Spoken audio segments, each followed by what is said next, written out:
You know, Superbooth is not the biggest software event, but there are some cool news. One of them is the new synthesizer from Reason Studios. I'm here on the booth of Reason with Matthias. Hello. How are you? I'm very good. Very tired, but very good.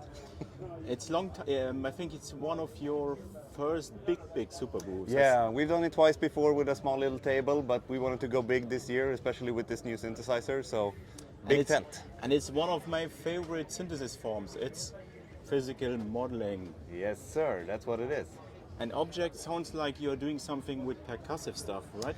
It does a lot, actually. So what we wanted to design with Objekt was a physical modeling synthesizer that gave the user a lot of control over the parameters of the synthesis method, rather than try to abstract it into, wooden mallet on plastic thing. So it does percussive things that sound quite beautiful. But it also does very convincing emulation of stuff like string instruments.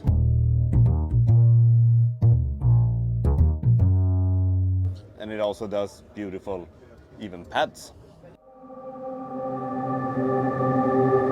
It's a very hard synthesizer to describe because it does so many different sounds, but it's normally, I think many companies are doing physical modeling based on percussive or winds or strings. It's very well suited for that due to the exciter exciting a resonator that then rings out naturally. So it's very suited for like plucked strings, bells and mallets, and it makes those really great. But the further you go and the more control you have, the more crazy things you can do. And how do you manage now to bring these different timbres to the big? Because often it's based on resonators that are always in the direction of percussive stuff and so on. Right. Where do you start here? There's a lot of little tricks, but the basis of the instrument is, like you say, it is resonators, 3 of them. One model, which is a relatively simple tile of resonator, with just individual frequencies that ring out. And 2 that we call objects that are more waveguide-ish, an evolution of the waveguide, that in a very simple form sounds just like a string. But the more of these delays that you add, they all interact with each other through coupling.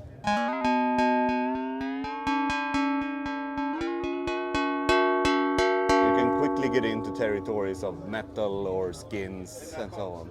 So even patches like drums are made with the same resonators. It's just how you play them and which frequencies you choose. The other important thing with Objekt is that we really wanted to let people go in and tweak these frequencies and then have parameters over how it behaves when you play it. So collision, for example, if you play something really hard, like for example a hi-hat, it would, when it's close to the other hi-hat and you hit it hard, it will hit that hi-hat and collide. And that's what collision is. With a lot, you can hear it kind of colliding, or very slowly. It's the same. Pitch mod is a similar thing, that if you play a string very hard, it gets out of tune. Same with any soft material.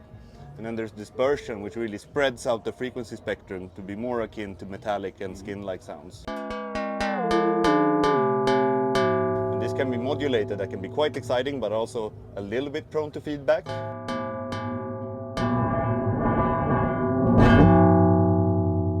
But it's a great way to do metallic sounds that you probably couldn't do otherwise.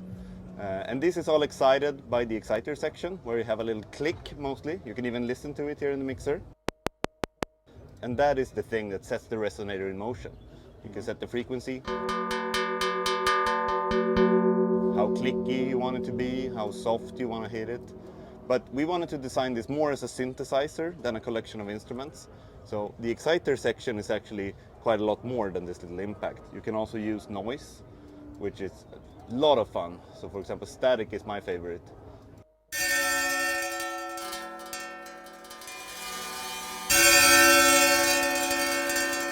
But there's also stuff like a pulse,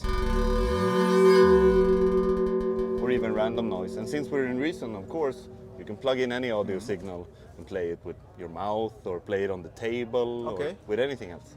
And I see, especially with this former before pulse, you can do this grainy stuff, which is very exciting in physical modeling stuff. Yeah, and I think I'll give you a secret tip that I haven't told anyone yet, but with the external input, it's very fun to send in raw synthesizer waveforms there. So if you put this together with a synthesizer in what we call a combinator, so you play both of them at the same time, and just put in a sawtooth, you have both the resonator and the waveform tracking the frequency, and it can create really interesting textures, almost like using it almost like a delay reverb resonator instead of an instrument. But we also know that it's a little bit hard to get into this. It's not, sawtooth into low pass filtering. Yeah. So we have some tricks. So if you want to get a head start, there are templates for these resonators, so you can get a type of sound. For example, here's the skin type resonator. And if you like something but you just want a variation, we have a randomize function that at 100% is a brand new sound,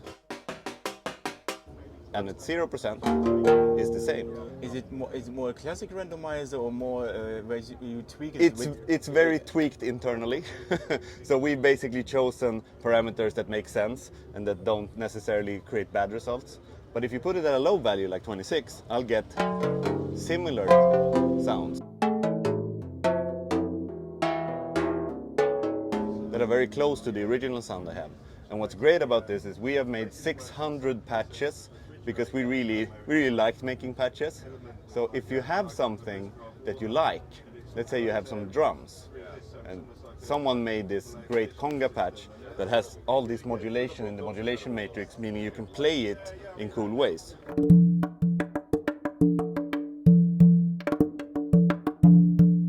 If you like this sound and you want just variations of it, randomizing the resonators gives you new variations of the same sound without affecting all of this clever programming. So we kind of wanted to both let people dive in and control everything, but also give them a way to just take something they like and make it their own.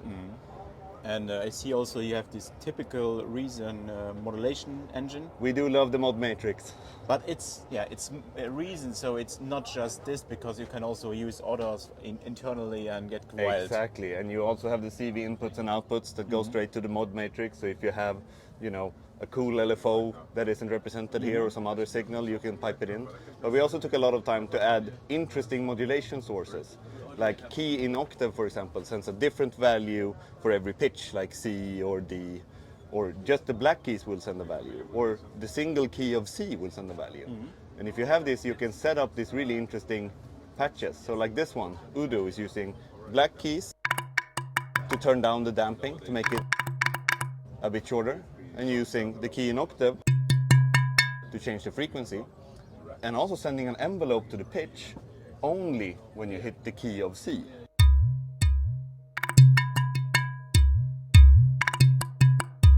So by doing that, you can make these super playable dynamic patches, which I think is really, really fun. And it doesn't have to sound like a real instrument. Part of why we decided Objekt was to be open was so you can make things that sound kind of in between. So here's an example of a patch that sounds like a real string instrument, but I don't know which one, so I made up a name.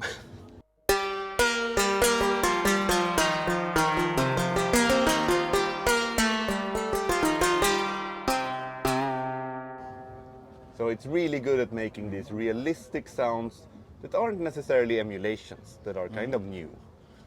And I know that physical modeling always takes a lot of CPU, even in the new Apple Silicon. I always get a lot of CPU. How is Objekt? Objekt is very kind on the CPU. We're using it on a Mac Mini, an M1 here.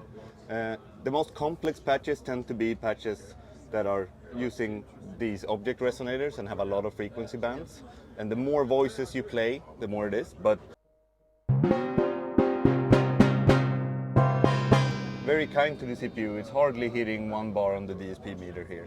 So we've spent a lot of time making this as efficient as possible. Okay, and I think one other big news you had, I think 1 week or 2 weeks, you are finally at Apple Silicon. Yes, with 12.6, the release of 12.6, a free update to every 12 user. We're fully M1 and M2 native, Silicon native, and that includes all of the 750 rack extensions, even the ones we haven't developed. So we were able, due to how the rack extension format work, port everything at once without the third-party developers actually doing anything. Is it? How do you experience the boost from Apple Silicon, from Intel to the Apple Silicon? We've measured in many different ways because there are many ways to measure efficiency. You can look at battery life, you can look at the CPU meters, you can look at the time it takes to do certain tasks. But we're seeing maybe even a 50% improvement overall. Okay. But it depends a little bit of how the song is structured. If you have one long device chain, for example, it's harder to parallelize. Okay. But if you have several instruments and several tracks, then it's easier to parallelize. Okay. But if you're going from Rosetta to native, expect to see a lot better performance. Okay. And one question to Objekt: do you always need to open it completely, or is there also a kind of player or a more smaller version that takes less? Not really, no. So Reason, when you buy Reason, you get Reason and you can run it standalone as a DW or as a plugin, VC3, AU, AAX. But those are all the same and it's the same version. You either subscribe or you buy. But there's no player version where you can just buy one. I mean that you can clap it on like foldable, like you have the smaller one and you click on it, you get the bigger one, to space saving a bit. Okay. Maybe with some macros only. Or One of the smart things you can do there is, like in standalone, you can lay out different racks and you can fold away everything you don't want. Or you need it in combinator. Yeah, or use combinators. So there's actually a fun example in Objekt where we made so many drum patches, we could eventually make a drum kit that is a combinator that in reality is 1, 2, 3, 4, 5, 6, 7, 8, 9 different objects, all making a separate drum sound.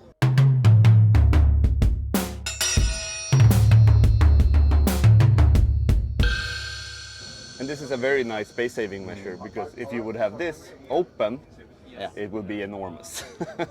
But it also allows you to do a custom interface that actually shows you what you need for just this patch. Okay, and Objekt is part probably of the Reason subscription? Yes, Reason Plus? Reason Plus Objekt is included, and if you have a regular standalone Reason license, then it's an optional purchase. It's currently on 20% off, introductory offer until May 25th, and then the standard price is, if I'm remembering correctly, 109 euros. Okay, thank you, Matthias. Thank you. And hope you have last day of the Superbooth, so big time. I hope so. I have many things to see. Okay, thank you.